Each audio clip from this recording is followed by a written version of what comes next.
తాకట్లో ఉన్న బంగారాన్ని విడిపించి ఆ రోజున మార్కెట్ ధర కట్టి మిగిలిన డబ్బును మీకు అందిస్తుంది కొమ్మూరి గోల్డ్. ఇంత అందమైన జయలలిత గారు అప్పుడు ఒక అమ్మాయి, అఫ్కోర్స్ నాన్నగారికి పరిచయాలు ఉన్నప్పటికీ కూడా ప్రతి చోటికి నాన్నగారు రాలేరు కదా, మీ రక్షణ మీరు ఎలా చేసుకున్నారు? చుట్టూ ఉంటే మగ ప్రపంచం, అండ్ మగ ప్రపంచం వచ్చి మిమ్మల్ని పలకరించలేదు, ట్రై చేయలేదంటే ఎవరు నమ్మరు. అవును అవును, అంటే అది జగమెరిగిన సత్యం. అలా అని వాళ్ళని ఏం అండలేదు. బట్ ఈ ప్రపంచంలో ఎలా మీరు మిమ్మల్ని మీరు కాపాడుకున్నారు? కాపాడుకున్నాను అంటే కాపాడుకోలేదనే చెప్పాలి. కాపాడుకోలేదు, ఎందుకు అబద్ధం చెప్పడం. పరిస్థితులకు అనుగుణంగా వెళ్ళాను. అందువల్ల నేను పెద్ద ఇబ్బందులు ఏమీ ఎదుర్కోలేదు. కొంచెం ఫ్రెండ్లీగానే మూవ్ అవుతూ నవ్వేస్తూ. అది వరకు ల్యాండ్ లైన్లు ఉండేవి, ఫోన్లు. ల్యాండ్ లైన్ తీసి పక్కన పెట్టేసేవాళ్ళం. అవుట్డోర్ వెళ్తే తలుపులు కొట్టేవారు. ఒక ఆర్టిస్ట్ అయితే నువ్వు తలుపు తీస్తావా లేకపోతే నేను ఇక్కడ ఊరేసుకొని చచ్చిపోనా అని అడిగాడు. పెద్ద ఆర్టిస్టా? పెద్ద ఆర్టిస్టే ఒక కాలంలో.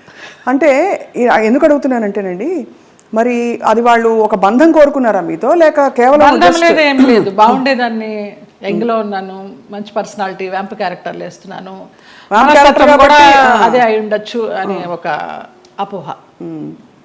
ఎలా తప్పించుకున్నారు? కొన్ని తప్పించుకున్నాను, కొన్ని తప్పించుకోలేకపోయాను. తప్పలేదు.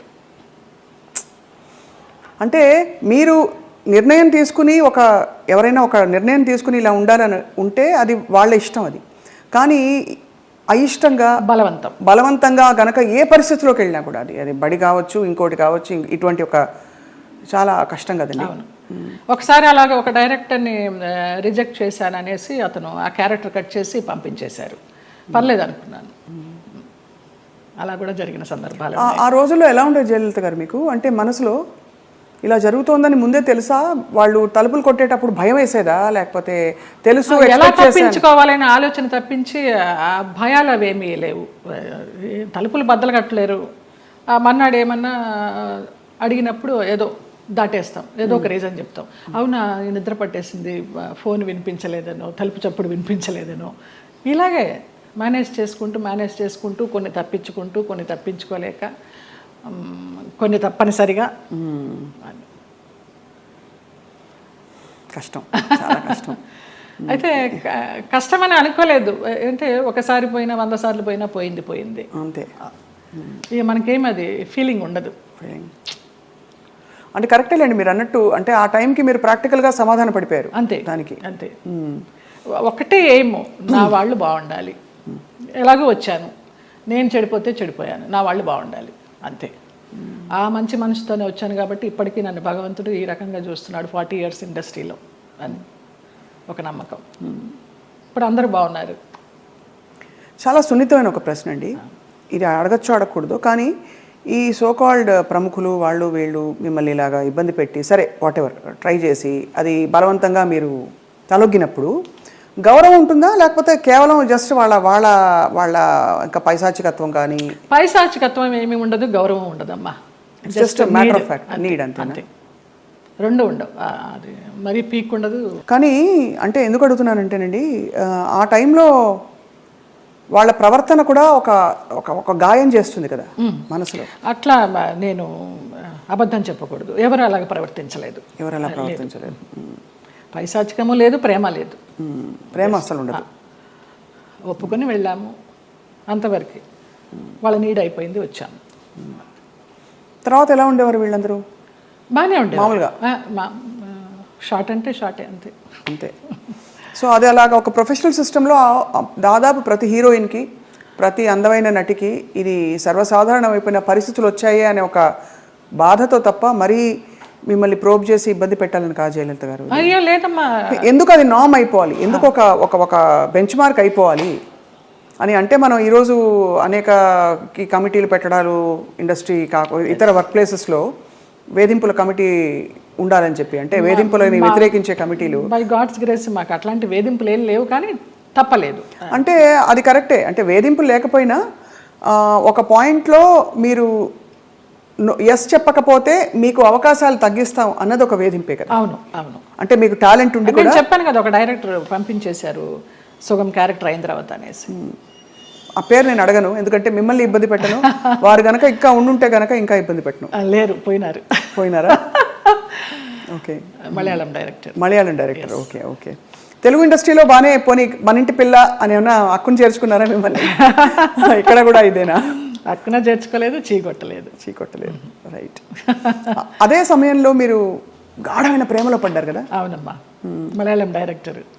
అది కూడా ఎలా పడాల్సి వచ్చిందంటే, నేను డేట్స్ ఇచ్చినప్పుడు నాన్న నాకు తెలియకుండా వేరే క్రాస్ బెల్ట్ మణి అని మన హీరోయిన్ మీనా వాళ్ళ మేనమామ, ఆయన కూడా ఒక కాలంలో ఒక ఈ సి గ్రేడ్ టైప్ ఆఫ్ మూవీస్కి మంచి పెట్టింది పేరు ఆయన. నేను చేసే సినిమాలు కూడా సి గ్రేడ్ సినిమాలే అప్పుడు, బీసీ గ్రేడ్. మీరు అంత ఓపెన్ గా సిగరెట్ సినిమాలు చేశానని చెప్తున్నారు కదా, అది ముచ్చటేసని చూసి ఎంత నిజాయితీగా చెప్తున్నారని చెప్పండి మ్యామ్. ఆ టైంలో నాన్న వాళ్ళకి ఇచ్చారు, నేను వీళ్ళకి ఇచ్చాను.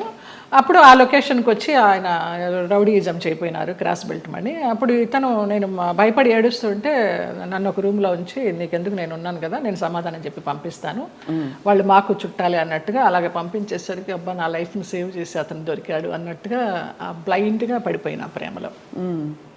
ఆ తర్వాత బ్రహ్మానందం గారి డైలాగ్ లాగా ప్రేమించింది తర్వాత ప్రేమించాల్సి వచ్చింది అన్నట్టుగా కొంచెం కొంచెం తెలుస్తుంది అతని గురించి 7 ఇయర్స్లో. అయినా కూడా ఏదో మొహమాటంలాగా కమిట్ అయిపోయినాం అన్నట్టుగా చేస్తూ వచ్చాను. అందరూ చెప్తూ వచ్చారు, పెద్ద జెన్యూన్ కాదు, చూసుకో అనేసి. ఇక లాస్ట్గా అతను కూడా బ్లడ్తో లెటర్స్ రాసేసి, ఒక మన ఇప్పుడు ఆ హాట్ డ్రింక్స్ అవి తాగుతారు కదా, మన విస్కీ తాగే ఒక బాటిల్ లాంటి దానిలో, అది విస్కీనో మరి బ్రాందీనో తెలియదు, అందులో పాయిజన్ పోసుకుని తాగుతాను, ఇంటి ముందరకు వచ్చేసి చచ్చిపోతానని అంటే, ఇంకా అందరికీ ఇంట్లో వాళ్ళకి ఇష్టం లేకుండానే బలవంతంగా నేనే నగలు కొనుక్కొని, నేనే పెళ్లి బట్టలు కొనుక్కొని, జయకృష్ణ గారు కొనిచ్చారు పెళ్లి బట్టలు. అలాగా కేరళ వెళ్ళిపోయి చూడటానికరమ్మ కొచ్చిన్లో, చాలా మహిమగల అమ్మవారు, అక్కడ మ్యారేజ్ చేసుకున్నాం. అప్పుడు ఇంట్లో వాళ్ళందరూ ఇంకా నామకే వస్తే వచ్చి అక్షంతలు వేసి భోంచేసేసి వెళ్ళిపోయారు. కాపురానికి పంపించడానికి ఎవరు నాకు కూడా ఉండడం కానీ ఏమీ లేదు. నా అంతటి నేనే చేసుకుని, నా అంతటి నేనే వెళ్ళి, నా అంతటి నేనే వచ్చా బ్యాక్ టు పెవిలియన్.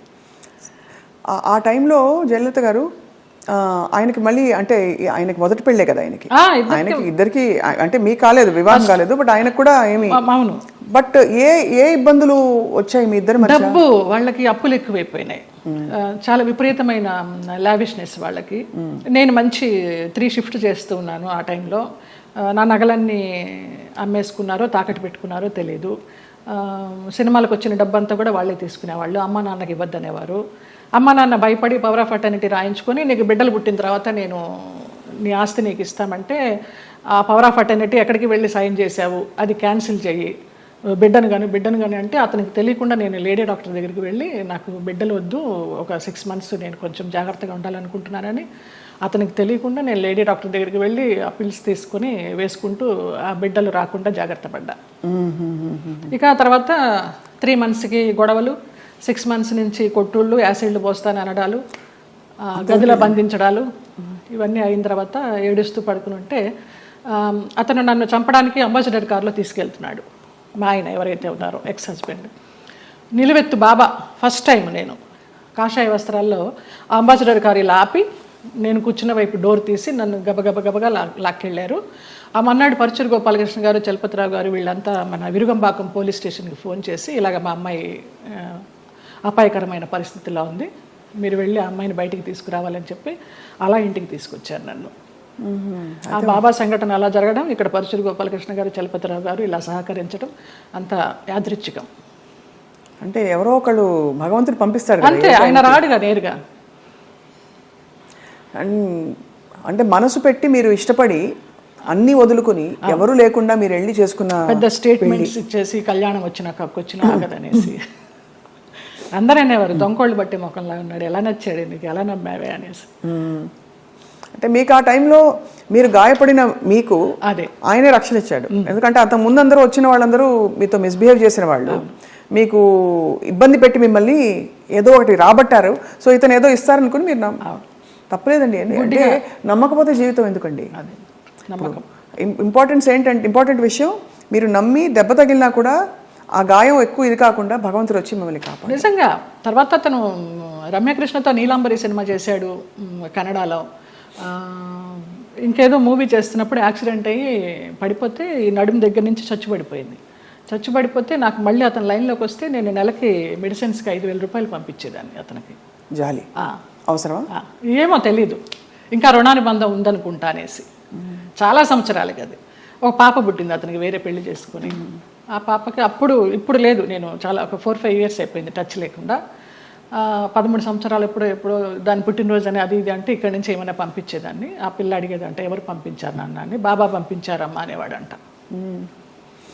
బాబా గారు భక్తులా మీరు మొదటి నుంచి?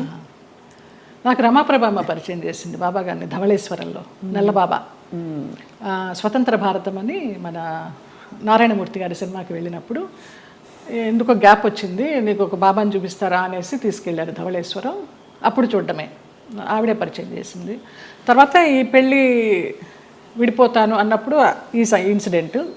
తర్వాత ఇంటికి వచ్చి వారం రోజులు తర్వాత పడుకుని ఏడుస్తుంటే ఏంటి ఇలాగైపోయింది, బాగుంటాను అనుకున్నాను పెళ్లి చేసుకుని అని ఏడుస్తున్నప్పుడు ధవళ వస్త్రాల్లో నేను ఇలా పడుకుని ఏడుస్తుంటే నా పక్కన కూర్చుని ఆయన ఈ మడికాలు వేసుకొని ఇలాగా చేయి పెడితే నాకు కరెంట్ షాక్ కొట్టినట్టు అయిపోయింది. ఏం పర్లేదు నేను ఉన్నాను ఏడవకనేసి. ఆ 2 సార్లే కనిపించారు. తర్వాత 4 హారతులు చేసేదాన్ని ఇంట్లో, ఇంకెప్పుడు కనిపించలేదు నాకు ఆయన. కానీ మీరు చెప్పే ఈ సంఘటనలు ఊహించుకుంటే కూడా అంటే ఇంకా ఏమనాలో మాటలు రావట్లేదు. బాబా గారు వచ్చి పక్కన కూర్చుని ఆ అనుభూతి మీకు కలగడం, నేను చాలా ఫీల్ అయినా. మా స్పర్శ ఒక ఏంటో అంటారు కదా 1000 వోల్ట్ల కరెంట్ షాక్ కొట్టినట్టు అనేసి, అలా ఒక ఆరాలాగా వచ్చేసింది 2 సార్లు.